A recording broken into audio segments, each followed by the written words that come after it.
first of all, welcome everyone to our webinar today, which is Fortifying Your Business Against Ransomware, the Role of Managed Backup Solutions.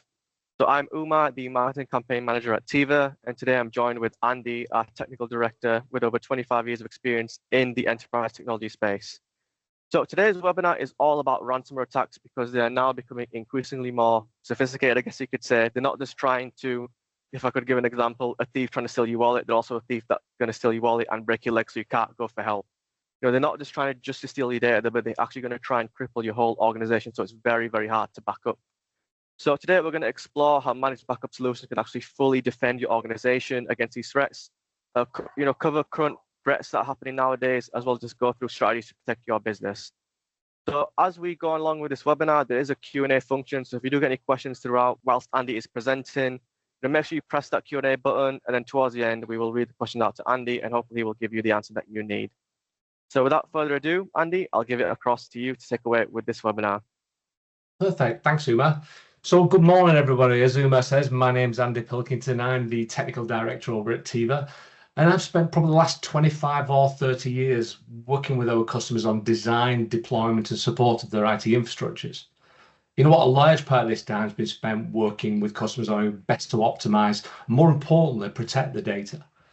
Unfortunately, I think we're all very much aware that we're living in an era where the threats to our data have never been greater, with attacks becoming more and more sophisticated. And at Tiva, we've witnessed firsthand the consequences of these types of attack and really how catastrophic they can be to a business with the associated financial losses and downtime and reputational damage. Now, the goal today of the webinar is to try to equip you with the knowledge, the tools and the practical advice to protect your organization against these threats. And the sort of things that we're going to be covering off today is ransomware itself, how it works, the latest trends and attacks and tactics used by the cybercriminals themselves, and proven strategies how we can prevent ransomware or at least minimize the impact.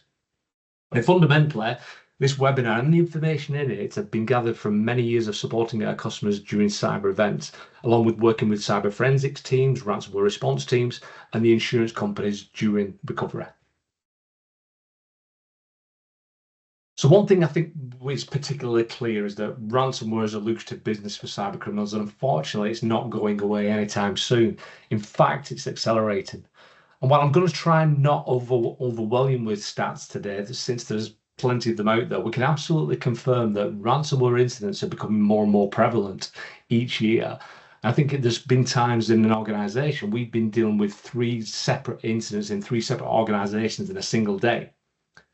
So this surge isn't really, it's not only driven by the vast amounts of money that attackers can make, but also by the increasing ease with which the attacks can be deployed. Now, as a managed service provider, as an MSP supporting hundreds of different organizations, we have quite a unique view across many individual businesses. And in many ways, it's really difficult to have these conversations with customers on this topic because the amount of the attacks that we see, it really feels like we're scaremongering. But our first-hand experience really does underscore the critical need for robust cybersecurity and preparation for the day when it could happen to you. And what I find really shocking in these stats is that only around 1 in 5 of the companies were able to recover their data without paying the ransom. Now, in many cases, this was due to the attackers actively seeking out and deleting the backups themselves, which is something I'm going to go over in a little bit more detail later on. Now, not only that, but the fact that the businesses who did pay the ransom, less than half of those businesses were actually able to recover their data. And this is probably for several reasons. One is that even in the event that you do get the encryption key, decrypting the data that you've got is still a really complex task, potentially requiring specialist skills. Now, another reason is that the data itself may have not been encrypted cleanly. And what I mean by that is that when a ransomware event kicks off, in order to try to contain the threat, the IT department quickly disconnects desktops and servers, so they get disconnected from the network. And in some cases, this actually interrupts the encryption process before it's complete. Now, this may seem like a good thing, but it's a process. Once it's started off, it does need to be completed. And what you'll find is that a database that's half encrypted and half not is really much more difficult to recover than a fully encrypted one, even if you have the key. So you just really can't be sure what parts of the data you're going to get back. And finally, just because you paid the ransom does not mean that you're going to get the key. I think we've all heard terms about how ransomware organizations are very well organized and, ironically, they provide a great service and even can be pleasant to talk to. But for many of them, it's just arson. They just want to leave a trail of big destruction behind. And unfortunately, there's no refund policy on Bitcoin. However, whilst we're focusing today on ransomware due to its growing popularity, don't forget we still have our good old-fashioned ways of losing our data. Our hardware still fails. Our users still make silly choices. And you know what? Employees still get disgruntled. And you know what? Whilst we don't have the same kind of extreme weather that they do in the US yet, accidents and natural disasters still happen, with fire and floods still a major risk. That being said, ransomware and other cyber incidents are still the biggest cause of outages. In fact, in the latest version of the annual ransomware trends report, which is a thing, this is the fourth year in a row that cyber attacks were the most common and impactful cause of an outage. So it's really critically important that we understand how these things happen in the first place so that we can prepare and harden ourselves against such an attack. Now, if we look at the stats on how these attacks are initiated, what I find really interesting is since 2018, we can see how the initial entry points for malware have changed, with various different methods vying for the top spot. Now, usually, back in the day, it was a poor implementation of remote desktop services. This was the original type of attack. And this sort of peaked during the COVID years, just as everybody started to use this as a really easy way of providing remote access for their home workers. And at the time, everybody scrambled around to give remote users access to the applications. And unfortunately, in doing so, they removed many of the protections normally in place when they were in the office. Now, one incident that we were involved with, which is actually a classic example, was, as usual, an IT department under a huge amount of pressure to give the remote users access, as they always are, deployed a remote access solution. Unfortunately, in the rush to deploy it, never changed the standard security profile. Now, what this meant was that the default username and password still existed. And unfortunately, within 24 hours of deploying that appliance, the organization was compromised and subjected to a ransomware attack. And that's where we get the phone call. Now, to be very, very clear, this wasn't a targeted attack. This was very much an opportunistic attack by the bad guys that came across this poorly configured remote access device and just tried the default username and password. So we all need to be absolutely aware that if we're providing remote access to our teams, we can also be potentially providing remote access to the bad guys. Now, the first bit of advice I'm going to give today to really help with this, one thing that we always recommend to our customers as a basic monthly task is that they always scan their external internet-facing network so that they know what is actually visible and what is vulnerable. In fact, quite a few years ago now, one of my first ransomware incidents that I was ever involved with, and it's still one of the biggest in terms of its scope, with around 6,000 endpoints and servers being encrypted, was just caused by an old FTP server that was used as part of an EDI system that the company didn't even use anymore. So it was effectively forgotten. It had never been updated and never removed. And this was a crucial foothold for the attackers in exploiting that business. So if you know what's vulnerable, you've got much more chance of fixing it before it can be exploited. Now, the back end of the 2020s, RDP was taken over by phishing attacks, which is probably still the first cyber attack we think of, and definitely the one we see being attempted the most, especially just as a first step. And there are quite a few reasons behind this. I think the fact that sending phishing emails is so cheap and almost trivial, but more than that, it's much easier to log in than exploit a software vulnerability. There's a lot less skill involved. Now, if I have access to a valid username and a valid password, it's much more simpler to gain access to an organization than, let's say, exploiting some kind of zero-day vulnerability. There's definitely a lot less skill involved. However, one of the biggest concerns in what we see right now is this here. Yeah. These are attack vectors that are effectively unknown, where the cause just hasn't been identified. So what does this mean? What does that mean to us? So what this means is that the bad guys are getting better at evading their defenses, and in most cases, clearing up after themselves. They're clearing event logs, they're removing their tools, removing the back doors, they're removing all this valuable intelligence. Or do you know what? Sometimes the scope of the forensic investigations just doesn't cover the initial intrusion. Attacks can very much be launched from remote satellite sites, which may never get fully investigated. But what we're really seeing a lot of right now is a combination of attacks that are being used together, where phishing and remote access compromise are being used together to form the attack. So if you think about how a phishing attack actually works, clicking on a link in an email usually does one of two things. It normally downloads malicious content to your machine, or it takes you to a compromised website asking you to log on with your credentials and effectively harvest them. And once obtained, your valid credentials are then used to log into the remote access system, and bingo, they're in. So the next piece of advice, and it's critical and it may seem simple, but please ensure that by default, MFA is deployed throughout the organization. And you know what? Not just at the perimeter. For SaaS applications, make sure it's internally. Every application that you've got that supports MFA, make sure you turn it on. And we don't listen, MFA itself is no magic bullet. It's not perfect, but the more roadblocks we put in place for the attackers, the better.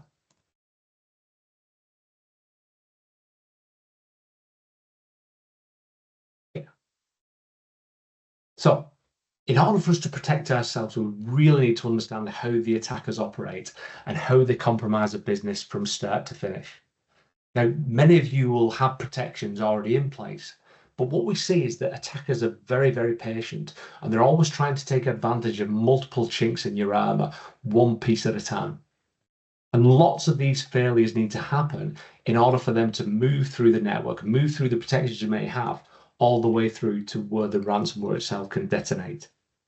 And don't be wrong, clicking on a phishing email in itself does not directly cause a ransomware attack. That doesn't happen, it's just the first step. But if a phishing email gets through to a user's mailbox in the first place, that's a failure of the mail filtering system. And without end users being trained and prepared, they're much more likely to click on a malicious link or open a malicious attachment. And whilst we may do security awareness training and phishing tests, which are both absolutely essential, we really can't put all the responsibility to stop an attack on our end users. And here's the next piece of advice, and I will stress this. We need to absolutely avoid a shame culture. Now, hopefully you will all do phishing tests for your end users as part of your security awareness training.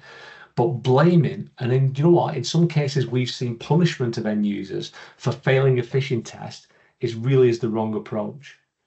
We really do need to educate and test them, but we need to put the focus on making sure that the end users report anything that they've clicked on rather than just burying their head in the sand, because in this way we can hopefully do something more about it earlier on in the attack. So listen, let's assume that users are going to click. I think it's inevitable they're going to click on something at some stage, and once an end user device is compromised, threat actors then usually deploy additional software to gain a foothold on the machine and continue to propagate through the network. Now, this is where the reconnaissance really does begin. They effectively poke around the network, scanning for active devices, trying to move laterally through their network and increase and escalate their access as they go. Now, the sort of things you need to ask yourself when it comes to your protections that you've got in place are things like, is MFA really enabled? Is it enabled on all my applications? Is the account that's been compromised subject to least privilege access control? Or could they have too much access after changing roles within the organization? So for example, do they still have access to some resources that they may not need anymore? Do we effectively use application control in the business where we actively block and have a whitelist and a blacklist of applications that users do need or they don't need? Now, this really is a key factor because the threat actors always bring their own tools to assist them with getting through the network, with propagating throughout the network. They'll use specialist hacking tools like Quackbot or Mimikatz, as well as popular non-malicious tools, things like Nessus or PSExec, that really do have a perfectly reasonable use case, but not necessarily for normal end users. So by enabling application control as part of your AV product or as part of your RMM solution, this could block these tools from being executed and used by unauthorized users, and this could stop the attackers in their tracks. Now, another thing we need to ask ourselves is, can the compromised user log in as an admin? And do we really strictly control the accounts that have highly privileged access? Now, we've been involved with organizations where every single user was set to an admin, and this was just to get an application of theirs running. But in reality as well, how many organizations still have godlike or break glass type accounts just in case of emergencies? And these accounts are usually outside the scope of MFA. And how often do we review them? How often do we recycle the passwords? Now, when it comes to network segmentation, do we segregate our networks? Do we separate off our critical systems from our end user and client networks, which really could be used to limit the overall blast radius of the ransomware? And EDR, XDR, do we have EDR and XDR? Do we have a central SIEM system? But more important than this, and this is really key, is somebody actively managing that system. Security tools like EDR and XDR, they are really important and can very much act like a canary in the coal mine to warn you if somebody's in your network so that you can react and do something about it. But we've been involved in incidents where customers have absolutely invested in the right tools, and the tools themselves, the EDR and the XDR, were doing the job. They were preventing the first stages of these attacks. However, unfortunately, nobody was watching for the alerts, which allowed the attacker to carry on doing what they do, pivot over time, and find another way in. So probably as you can see, there's a whole series of failures that need to happen. And you know what? If those failures are widespread enough, which leads to the ransomware being detonated, then our only fallback is our business continuity and our disaster recovery approach. And it's our plan for how we're going to recover. So it's really important to be prepared and have a plan for when ransomware or other data loss event happens to really help guide our decision-making process in what can be the chaos of an attack. You need to have a strategy about how you'll react, and that will depend on our chosen method of recovery. And for most of us, that'll be our backups. So the first question we need to ask ourselves, do we have backups? Now, this sounds like a really simple question, and absolutely, I've got backups. You'll say we check our backup console every day, or read our daily reports, and it's all green ticks. However, the old thing is that only means that the backup job has run successfully. It doesn't give you any indication of how good or effectively how complete that backup data is. When was the last time you tested them? Now, does the backup job itself contain all my systems?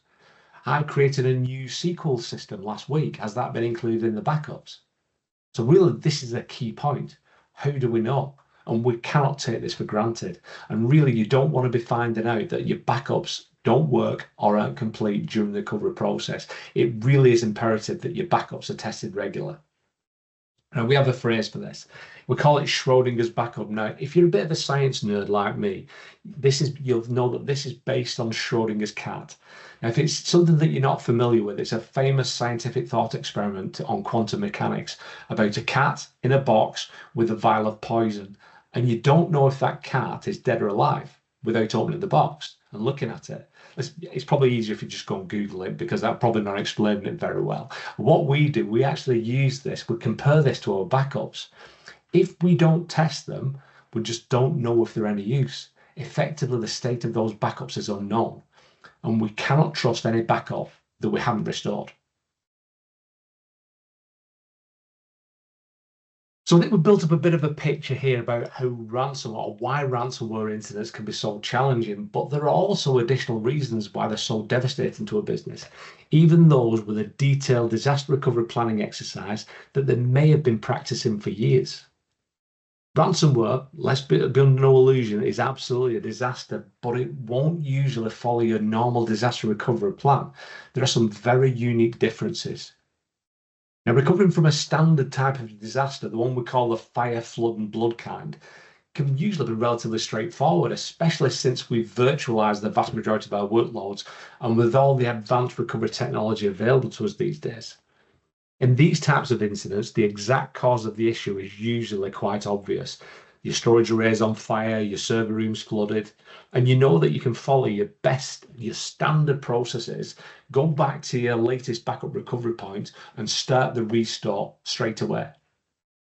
Ransomware incidents in themselves are usually much more complex. The initial bit, there's usually a real lack of initial visibility, and we really need to understand the cause of an attack during a cyber incident prior to recovery. And if we don't, it's really to stop us being reinfected and getting ourselves into a bit of a loop. And this is where we normally involve the cyber forensics team or the ransomware response teams. And that's normally dictated by the cyber insurance company when you are breached. Now, unfortunately, whilst the cyber forensics team or ransomware response teams do their work, there is always an inherent delay in recovery. So in some cases, this can be days or even weeks. And you know what, to add to this, because the attackers have usually been in the network for some time, there's always the chance that the backup data itself has got malware still in it. So the restores themselves need to be selective and workloads need to be reviewed and ransomware and malware free before you put them back into production. So ideally, a recovery should always be done in a sandbox environment or a clean room environment, and only bring those workloads back online when you are absolutely sure that there's no malware within them. Another thing to consider, and it's one that's happened in several incidents that we've been involved with, the insurance companies or the cyber forensics team dictate that we retain the original encrypted data for further investigations. Now, whilst in most cases, or pretty much all cases, the infected systems will be powered off and they will be disconnected from the network, they're still using space on your storage system. So you always need to consider if you do have enough capacity to recover your workloads straight back into production. Now, one of the biggest dangers we're seeing right now, and a core feature of this webinar today, is that the bad guys are actively going after the backups. In 96% of the cyber attacks, the attackers are actively seeking ways of preventing you from saving yourself. Now, as part of the reconnaissance scans in your network, they'll ping around the network to try and see what IPs are active. And then they'll scan each IP address to see what ports are open. Now, all backup products can be identified by what ports they are actually listening on. And once they're identified, they try to destroy those backups. And again, effectively removing your ability to save yourself. So this effectively and absolutely feeds into that early statistic we talked about, where an extremely low figure of only 19% of organizations were able to recover without paying the ransom. Now, this happened during the event we were involved with just last week, where a company's backups were being stored on a server, which for some reason was still integrated into the production domain. Now, with the domain already being compromised, it was relatively trivial to encrypt the backups too, which really did severely impact the recovery options. So a lot of my time in my role is spent talking with our customers, and without doubt, the most common question that I get asked is, how do I prevent ransomware? And to be fair, I usually have to be brutally honest. And my answer usually is, you can't. There's no way. Basic attacks that don't really take a huge amount of effort or skill can usually be prevented by basic protections such as mail scanning, MFA, and anti-malware solutions. However, with the right level of access, the right level of skill and motivation, persistent attacks can be really difficult to stop. And that's why my advice will always be, assume that you've already assume that you have already been breached, and plan around that, and especially in your ability to recover. So for many years, from a data protection perspective, the golden rule around backups was 3-2-1. So 3 copies of your data on 2 separate devices, and at least one of those off-site. However, we find now that just really isn't enough, and these days we recommend to our customers in expanding this and making this 3-2-1-1-0, where at least one copy is offline air-gapped, or immutable, with 0 errors during cyber recovery testing. Now, there are many backup solutions out and services available, but only those that follow these key tenets should be classed as a modern data protection solution. So in order to stand the best possible chance of recovery, you need a solution that is secure, that's well designed, that's well operated, and follows these best practice principles. And you know what? Ideally, something that provides automated checks on your data. And immutability is absolutely key to this. Now, I don't mind admitting it, but up until a few years ago, it was not a word I used very often. But I use it pretty much every day now, more than anything else when I'm talking about backups.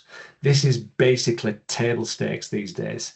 It needs to absolutely form the foundation of your data protection strategy. And when it's properly applied, and that's key, when it's properly applied, it makes it impossible to delete or change that backup data once it's written. And another recommendation we always give when we're talking to customers is data protection systems need to be treated like a first-class citizen when it comes to things like design, deployment, and operation. You need to make it sure it's like that to make sure that your data is available when you need it. They really need to be given the same sort of thought and effort as the production systems themselves. But listen, we definitely understand that data protection can be complex, and especially these days with all the threats to our data. So this is why we provide a fully managed backup as a service solution that gives businesses the peace of mind that their data is protected and managed effectively, and always meets these key tenets of a modern data protection solution. And as with all of our services, we want to make sure that we're using the best possible technology. So Tiva based all the backup as a service and disaster recovery services around the Veeam data platform. Now, as a business, we've been providing backup and disaster recovery services for over 20 years using a variety of different technologies. However, for the past 10 years or so, we've primarily used Veeam. There are several reasons for this. We really do feel that the constant innovation and the focus on recovery rather than just backup gives the technology the edge over its alternatives. And each new version that's released, it has an increasing number of recovery options, which gives us a huge amount of flexibility in many different types of scenarios, from things like individual item recovery, which is really useful in a ransomware situation where we can be very selective in what we want to recover, through to backing up from one cloud and restoring to another, and giving us true data portability and lots of options when it comes to responding to a cyber attack. However, as an engineer, for me, the focus on storage security, especially now, is key. And Veeam gives us the ability to build security into our design by creating multiple segregated security zones for our data, which really does minimize the attack surface and protects our backups. Now, the largest attack surface overall is the backup software itself. This needs to be present on our network. It needs to be present on our production network for the management and transfer of our backup data from our production environment all the way through to the backup storage. And whilst we absolutely do protect this element using firewalls, MFA, and keeping it separate from our production domain, in our security designs, we always assume that this element has been compromised. So we logically and physically split off our backup storage. Now on site, we have this element we call our performance tier. This has a minimal attack surface, and this has a hardened operating system with full data immutability. This is our copy for rapid backups and, more importantly, rapid recovery. And we also keep a separate air-gapped copy off-site. Now, this can be an alternate customer site. It could be in one of Tiva's secure data centers using our Cloud Connect service, or we could even leverage public cloud object storage. Each one of these comes with its own features and its own benefits, or for completeness, have a combination of all three. And again, the offsite copy, again, is immutable. With a standard backup as a service solution, whilst it has a lot of flexibility in the way we deploy it, depending on the layout and the scale of the customer infrastructure, a basic standard deployment looks similar to the one I've shown here with all the elements that make up our 32110 backup solution. So scheduled backups are taken to our secure local on-site repository. And we also have an additional copy being sent to our Tiva data center or to a separate cloud object storage repository with immutability enabled. So I can see here, I've got 3 copies of my data, 1, 2, 3, with my backup stored on 2 separate devices, 1 and 2, and at least one of these offsite, and at least one of these is immutable. Now, when it comes to recovery testing, this is carried out using what we call this virtual lab. So this virtual lab is a special network appliance built into Veeam that creates a separate sandbox network in which we can recover workloads. Now, once they're recovered, we can carry out a series of automated checks, or the IT team can manually carry out their own tests. And this virtual lab can also act as a clean room during a cyber attack, where we can ensure our workloads are free of malware before putting them back into production.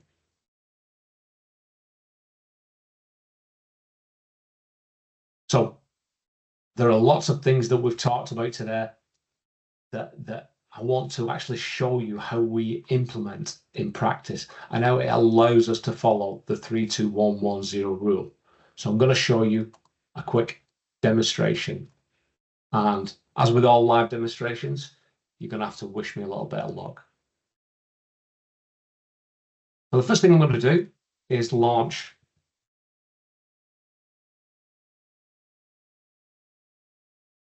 our Veeam backup and replication console.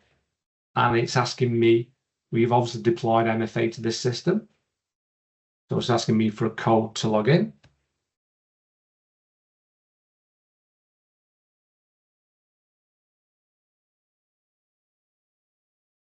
And it will launch the Veeam backup and replication console management console, which will always run twice as slow because it's a live demo.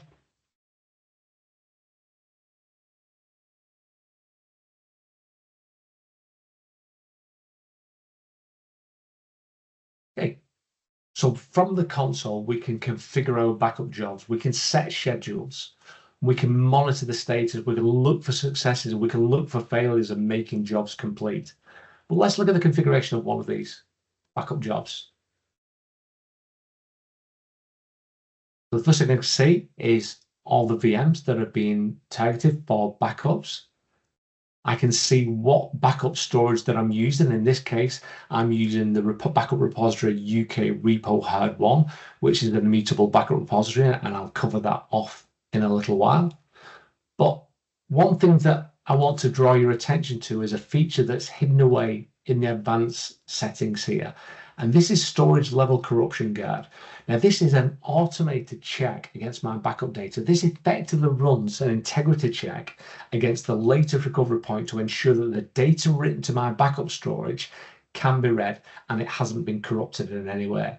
So this is a really important feature to make sure that we've got valid data or valid backup data. But how do we know that the backup job's actually been a success other than what it's telling us? It's telling us we've got all these successful jobs run with all the green ticks here. But we mentioned earlier saying that the only backup job you can trust is the one that you've tested. So we really need a way to verify our backups easily and ideally automatically. So this is the next feature of the solution that I want to draw your attention to, which is Show Backup. So this is a show backup job for my critical application servers. Again, if I look at the configuration of this backup job, or this, show backup job. So this defines what my virtual lab is. So this is my sandbox environment. I'm going to launch my virtual machines in. It tells me all the VMs that are part of this job and that I'm going to recover and test. And you'll see that it contains my 3 critical application servers, and 2 of these I've actually defined a role for, which will make sense later on. Now, as part of the show backup job itself as well, I can run an additional antivirus scan on that VM as part of the job. Now, for those security focused amongst you, you'll also recognize YARA. So that stands for yet another recursive algorithm. And it's a great tool for those for security people in being able to look for malware, look for suspicious file extensions within that environment and hopefully catch things a little bit earlier, or especially identifying any ransomware infections that we may already have. We can also run an additional backup integrity check, again, ensuring that our data hasn't been corrupted in any way. But let me just show you the output of that job. So we can see here, we've got 3 VMs that have been spun up in our sandbox network, and all 3 have been booted up okay.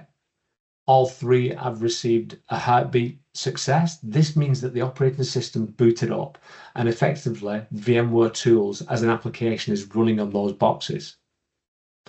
Each of these has responded to a ping. That tells us that the network is up and the VM is available on the network. Now, what we're also able to do for things like application servers like SQL, we can also carry out a series of automated scripted actions to ensure that the SQL services are up and running and responding to requests. And that's what this script, the automated scripts do here. And the same for this web server as well. It's run a series of attacks, check SQL, so a series of checks, check SQL, and checks the web services. So again, we have the ability, this gives us a real good indication that all our VMs and our applications and our data are all recoverable. And Bernard, we can also have the ability of running these labs manually and carrying out manual checks if we feel necessary. Or we can use this virtual lab as a clean room to check for malware infections during a recovery. So again, the next thing I want to show you quickly is malware detection. So again, we have this enabled for all our backup jobs. This enables inline malware detection. So we use the backup job itself as an opportunity to scan for suspicious activity, including ransomware. So we're using AI because no webinar is complete without mentioning AI, but we can use this to look for changes such as previously unencrypted data becoming encrypted or large number of file deletions and changes. So it's a really powerful feature.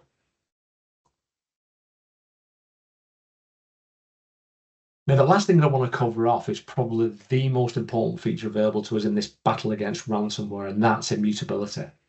So again, let's imagine that the attackers have got access to our backup console using harvested credentials or by leveraging a zero-day exploit in Windows. And again, just to be clear, this would be extremely difficult to do because we ensure the backup server is protected, but it's not impossible. Now, if we look at the backup jobs that we've got configured here, you can see that the first one here is targeting, it's sending its data to a standard repository. Now, if an attacker who's gained access to the console can find the backup files, and I'm just going to find the backup files for that job, which are here, all they need to do is kick off a deletion job and remove the backup files. It's going to go away and do exactly what we've told it and delete those backup jobs. So all the backup files that I've got on that repository have been removed successfully. So again, removing our ability to protect ourselves. However, if we look at our other backup jobs, you can see that the repository they're targeting is this one here, UK repo hard 1. If I go into the configuration of that repository, which is here,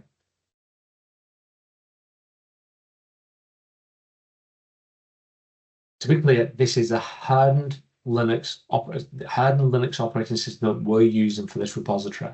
And what I've got the option to do is I can make recent backups immutable for whatever period of time I choose. So I'm going to go through the same process again. I'm going to find the backup files for this backup job. I'm going to right click. I'm going to delete those files. Again, the backup job, the backup deletion job kicks off.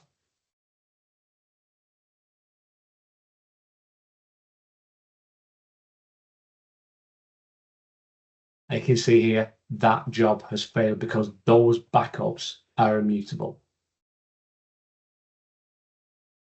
Yeah, so we're fully protecting our backup data here.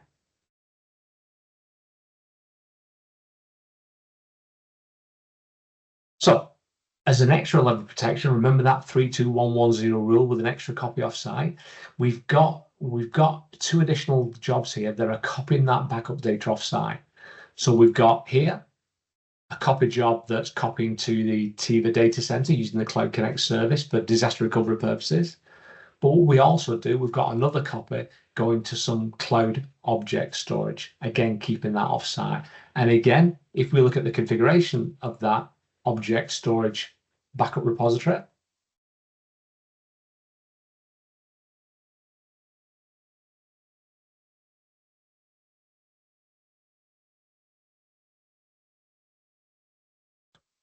we have set that to immutable as well. And again, I'm going to go to my cloud object data on the delete job, as if the bad guy had got access to our environment.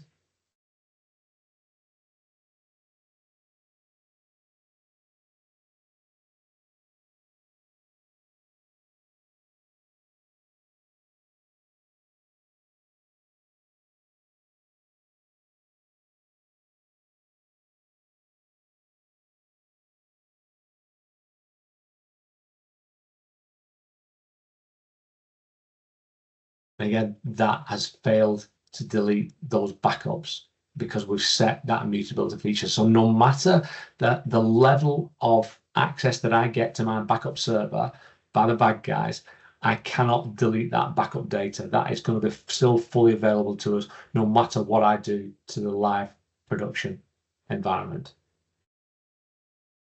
So really, these are some of the key features that allow us to follow that 32110 rule and allow us to protect our backups. So I hope you found this demonstration of some of the key technology features that our services useful. And we make use of all these features as part of our managed backup services.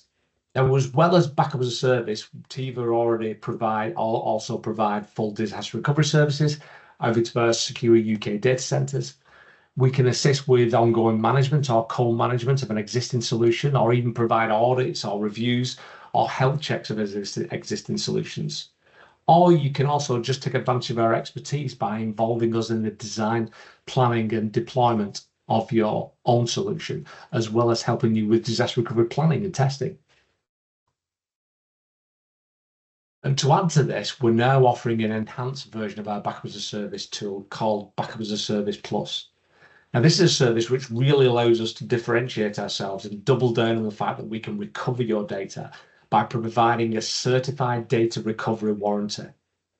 So we've recently taken our Backup as a Service product through a rigorous certification process by a specialist third-party warranty provider to ensure that our solutions, designs, deployments, and mainly our ongoing services do meet best practices. So this really is our guarantee of data recoverability should your business be impacted by a cyber attack. And finally, we realize that this is definitely a complex subject with a lot of moving parts. So following on from this webinar, we're offering a free ransomware readiness assessment. So this is a guided assessment that consists of a series of questions that will give you a good idea of the current state of your readiness from ransomware, as well as identifying areas that may need additional attention and useful for providing your own monthly reports to your board. So please do take this offer up, as it may just save your data. So, I mean, from my perspective, I really want to thank you for joining us today, and I hope you found it useful and you got even one thing from this to help protect your business. And with that, I'll hand back over to Umar for final thoughts and potential question and answers. Awesome. Thank you so much, Andy. That was really well presented. And just to follow up on this ransomware readiness assessment, if you're an existing customer of Tiva, the AMs will be in touch to see if you are fully interested in this assessment. But if you do want to just give your interest right now, I'm going to put in the chat right now a link to a feedback form. If you just fill that in with your honest feedback, just so we can continually improve these webinars. But the last question, It's just to show interest if you are interested in this readiness assessment, if you want to get early dibs on it. But just in the meantime, whilst you guys fill it in, if you have any questions at all whatsoever, please put them in the chat right now or using the Q&A function, and we'll just get through it one by one.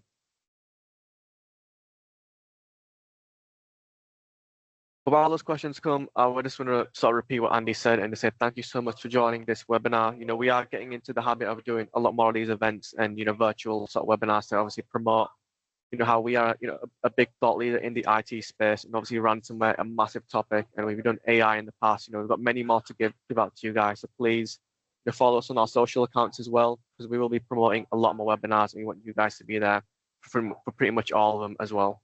No, listen, if anybody wants to contact me directly, so my name is Andy Pilkington. Email address is andy.pilkington@tiva.co.uk. So if anybody wants to get in touch or you've got any other questions about it, please feel free to get in touch. Well, thank you, guys. What I will do is I will take the recording of this webinar and send it across to you guys if you want to obviously watch it in the future as well, just to maybe catch up on some slides. But there will be information in this email as well, and obviously include Andy's email just as a reminder. As well as just a link to the feedback form as well. But thank you guys for joining so much, and hopefully we will see you guys soon in our future webinars and events. Take care, guys.